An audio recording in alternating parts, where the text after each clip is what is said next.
Wacan oo wanaagsan daawadayaal ku soo dhawaada qiso cajiib ah oo isla markaasi aad wax ka dheehan karto kuna noqon doonto mid cibir qaadasho mudan.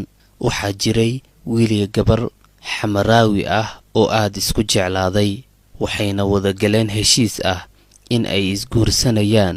Soomaalida ayaa xiriirka labada ruux ee jacaylka wadaagga ah waxay u aqoon jireen mid gabaabsi ku dhisan iyo mid mustaqbal ku dhisan.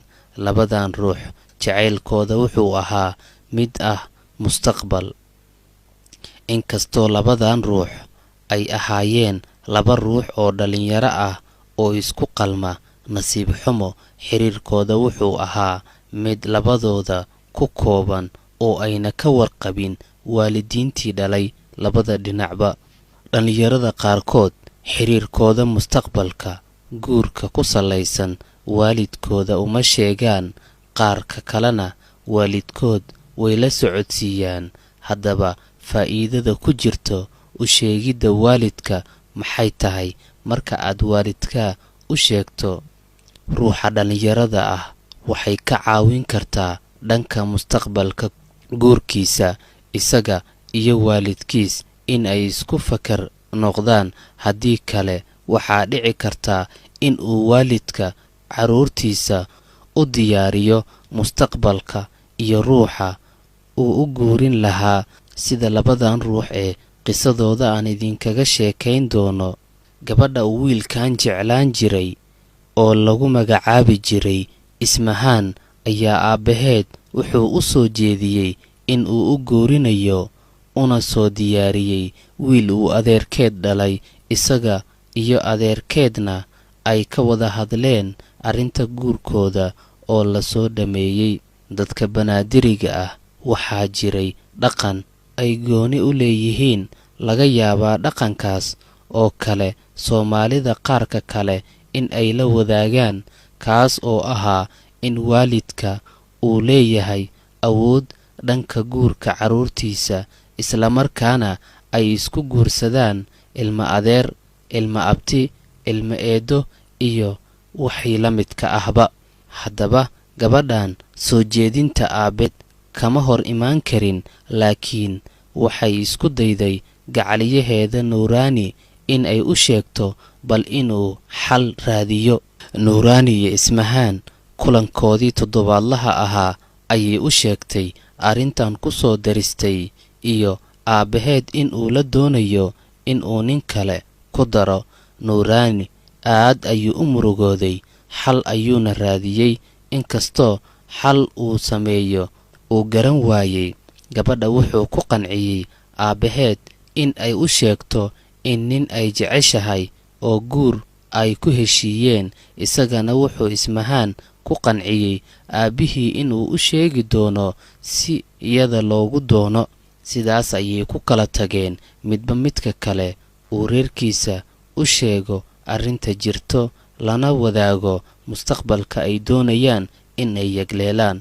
Ismahaan aabbaheed wuxuu ku yidhi, arrin mar hore in aad ii sheegto loo baahnaa ayay ahayd. Waqtigan waa expire oo ma aha mid xal loo heli karo ama wax laga qaban karo. Sidaa daraaddeed waxaan aniga kuugu taliyo ayaa soconayo haddii aad ducadayda doonayso. Ismahaan sidaas ayay ku shuuqday. Nuuraani aabbihii markuu u sheegay wuxuu ku yidhi, arrintaas diyaar baan u nahay, waana kuu raadinayaa gabadha aad doonayso ee aad adiga dooratay. Reerkii Nuuraani markay u yimaadeen reerkii Ismahaan iyagoo gabadh raadis ah, waa laga hor yimid doonistooda, waxaana loo sheegay gabadha ay raadinayaan in la siiyey wiil uu adeerkeed dhalay. Odayaasha gabadha raadiska ah laftooda waa ay ogaayeen arrintaa oo kale haddii ay dhacdo in ay tahay biyo kama dhibcaan oo aan la taaban karin. Candhuuftooda ayay dib u liqeen, wiilkooda ayay tacsi ula soo laabteen iyagoo u sheegaya in gabadhii loo diiday. Nuuraani talo ayaa ku caddaatay. Ismahaan waxay bilowday in ay talada reerkeeda ku ekaato, islamarkaana ay ka gaabsato socodkii tirada badnaa ee nuuraani. Inkastoo ay tahay ruux wax jecel, haddana waalidkeed ay u muujiso in ay maqashay hadalkooda. nuuraani jacaylka ayaa keligii ku noqday, wuxuuna bilaabay fariimo inuu u soo diro Ismahaan, isugu jira waraaqo iyo fariimo afka ah. Inkastoo fariin kasta oo Ismahaan soo gaarto ay gubaysay, haddana marna uma soo jilcin oo calool ka ooyin iyo runrun u ooyid ayay guriga kula dhex jirtay. Mar kasta waalidkeed waxay u muujin jirtay is-adkayn iyo inuu wax jacaylah uusan haynin, iyadoo calooshana ka ooyeyso, uurkana ka ooyeyso, oo uu jacaylka nuuraani ay u qabto uu aad u dhibayo.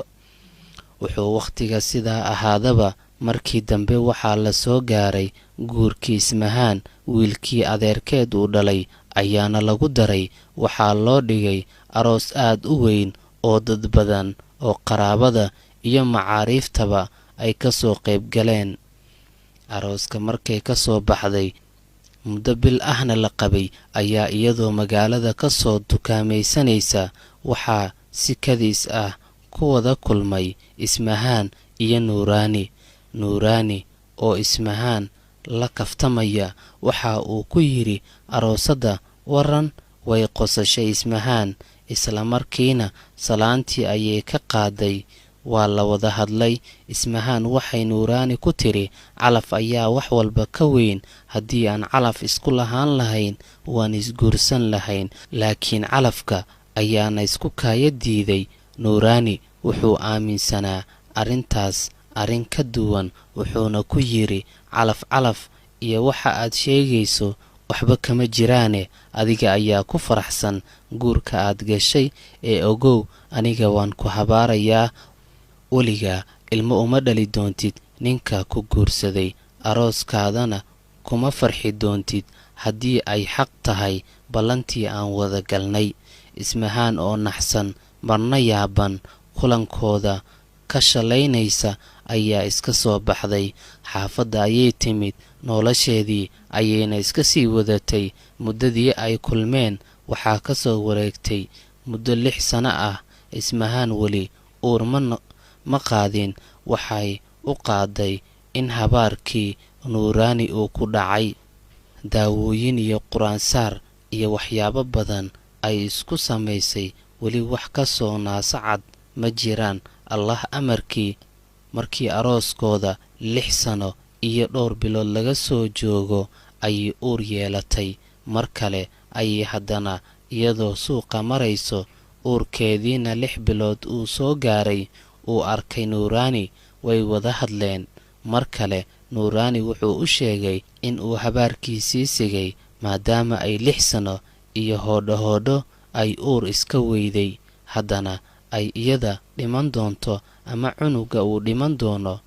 Ismahaan waxay ku dhahday, waxaan aad waddo xaq aan isku leenahay wuu ka weyn yahaye, ee waa dulmi. allana ma jeclo dadka dulmiga badan. ee walaalow, dulmigan aad igu waddo igala tag, ee iska guurso. way kala tageen. aad ayuuna u carooday nuuraani. nuuraani wuxuu ka shaqayn jiray gaari caasi ah oo ka dhex shaqayn jiray inta u dhaxaysa magaalooyinka Muqdisho iyo Afgooyo. maalin maalmaha ka mida, isagoo gaariga kaxaynaya, Ismahaanna uurkeedii uu 9 bilood gaaray, oo la isleeyahay macaawa ayay dhalaysaa mise habeen dambe, ayuu waddada ku arkay. waa jiirsiiyey gaarigii, isagoo islahaa uurkeeda iyo iyadaba ha isla dhimato. caloosha ayuu ka maray. amar allah wax gaaray ma lahan iyada iyo cunugiiba, taas oo mucjiso noqotay. muddo kadib Ismahaan wiil ayay dhashay. nuuraani halkaas ayuu uga haray.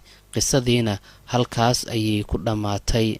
waad ku mahadsantihiin daawashada muuqaalkan. haddii aad ka heshay, sheegaree, isla markaana subscribe inoo saar channelka. like waa xaggiinna, iyo weliba wixii fariin ah ee kommenti ah. mahadsanidin mar kale.